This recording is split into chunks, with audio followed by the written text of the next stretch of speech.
সুদীপ্তদা, আমরা আলোচনা শেষে চলে এসেছি। লক্ষ্মী ভান্ডারের ক্ষেত্রে দেখা গেছিল যে আর্থিক সচ্ছলতা অসচ্ছলতা এই বিষয়টি খুব একটা বিবেচ্য ছিলই না। মহিলাদের ক্ষমতায়নের একটা মোটামুটি আর্থিকভাবে তাদের ক্ষমতায়নের কথা বলা হয়েছিল এবং সেই উদ্দেশ্য নিয়ে ওটা হয়েছিল। এবং এই মুহূর্তে অনেকে, এটা সরকারের পক্ষ থেকে যদিও বলা হয়নি, কিন্তু এরকম একটা আলোচনা শোনা যায় যে এই 3,000 টাকা পাওয়ার পর পরিবারের সাহায্যের জন্য খাদ্যশস্য কিনবে নাকি কসমেটিক্স কিনবে। যদি কসমেটিক্স কেনার দরকার হয় তাহলে সেরকম টাকা পাওয়ার কোনো অর্থ হয় না। এই যে এটা যে লক্ষ্মী ভান্ডারের বিকল্প, সেটা তো থাকছে না, তাহলে বিষয়টা অন্য হয়ে যাচ্ছে, অন্য একটি যোজনা, অন্য একটি প্রকল্প বলা যায়। এটা আসলে খুব গুরুতর প্রশ্ন। মানে এটা ঠিক যে আমাদের মতো পরিবারের, মানে আমি বলছি যারা অন্তত পরিবার অন্তত কেউ আয়কর দেন, এরকম পরিবারের বহু মহিলা লক্ষ্মীর ভান্ডার পেতেন। আমি বলবো তারা কোনো বেআইনি কাজ করেননি, কিন্তু তারা একটা অনৈতিক কাজ করেছেন নাম লিখিয়ে রেখে এই খাতায়। কারণ আমাদের যারা অতখানি একটা নির্দিষ্ট স্তরের উপরে যাদের সচ্ছলতা, তাদের এটা নেওয়া উচিত নয়। আমার যেমন একটা নির্দিষ্ট আয়ের উপরে মানুষদের কিন্তু গ্যাসে ভর্তুকি ছেড়ে দেওয়ার আহ্বান জানিয়েছিলেন নরেন্দ্র মোদী প্রধানমন্ত্রী হিসেবে, সময় বহু মানুষ ছেড়ে দিয়েওছে, ঠিকই করেছিল বলে আমার। কিন্তু এটা নিয়ে অবশ্য আমার অন্য যুক্তি আছে, সময় থাকলে পরে বলতে পারি।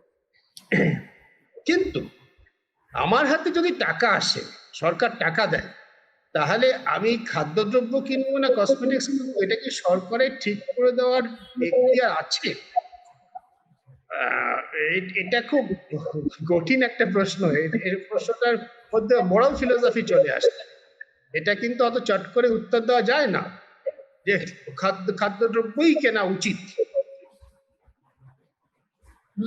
আমরা সবাই জানি এই নিয়ে প্রচুর পরীক্ষা নিরীক্ষা হয়েছে। আজকালকার দিনে বিহেভিয়ার ইকোনমিক্স অর্থনীতির শাখা, বহু মানুষ, আমি অনেকের বই পড়েছি যারা নোবেল প্রাইজ পেয়েছেন এই বিষয়ে, ড্যানিয়েল ক্যানেম্যান, রিচার্ড থেলার, তারা এ নিয়ে অজস্র গবেষণা করেছেন। এবং সেখানে মানুষ কোন জিনিসটা মানুষ পছন্দ করে বেছে নেবেন, এটা কিন্তু খুব জটিল ব্যাপার। তার যেটা উচিত সেটা সবসময় করছেন না। আমরা হাতে 10 টাকা পেলে একটা কলা আর একটা যদি ডিম মানুষ কিনে খেতে পারে, পুষ্টির দিক থেকে ভীষণ ভালো। কিন্তু অনেক সময় সেটা না খেয়ে আলুর চিপসের প্যাকেট খেতে বেশি ভালো লাগে, মানুষ সেটা কিনে ফেলে। তাকে আমি আস্তে আস্তে নাচ করবো, টিচার ছেলের বইটার নামই হচ্ছে নাচ, আস্তে আস্তে ঠেলে দেবো আর ডিম আর কলা খাওয়ার দিকে, নাকি তাকে ঘাট ধরে বলবো তো পটেটো চিপস খাওয়া যাবে, ডিম কলাই খেতে হবে। এটা একটা অ্যাপ্রোচের ব্যাপার, এটা অনেক জটিল ব্যাপার। সরকার যদি ওরকম মানে কি বলবো এক ধরনের নৈতিক দাদাগিরি করার চেষ্টা করে, হ্যাঁ, তাহলে তোমাকে এইটা করতেই হবে, এটা করা ঠিক, তাহলে তার ফল সবসময় ভালো হয় না। একটা নতুন প্রকল্প লঞ্চ হয়েছে, আমি সবশেষে এটাই বলবো, আশা করব যে যাদের পাওয়া উচিত তারা সবাই পাবেন।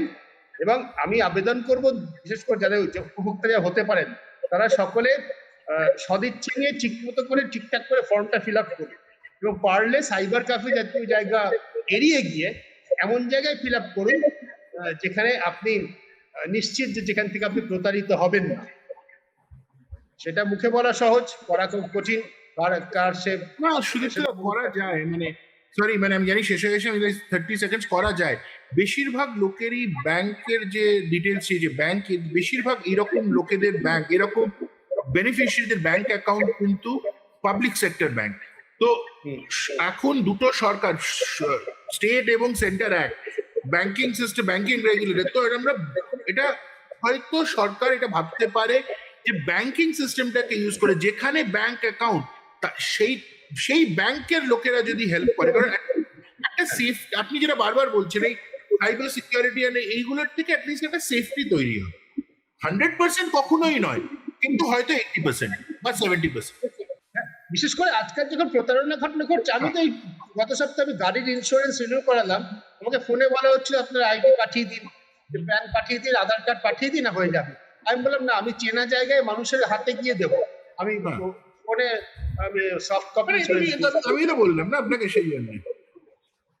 এটা খুব ভালো সাজেশন। আমি আশা করি কোনো ভাবে এটা সরকারের কাছে পৌঁছবে, এবং জানি না সরকার কি করবে অবশ্যই।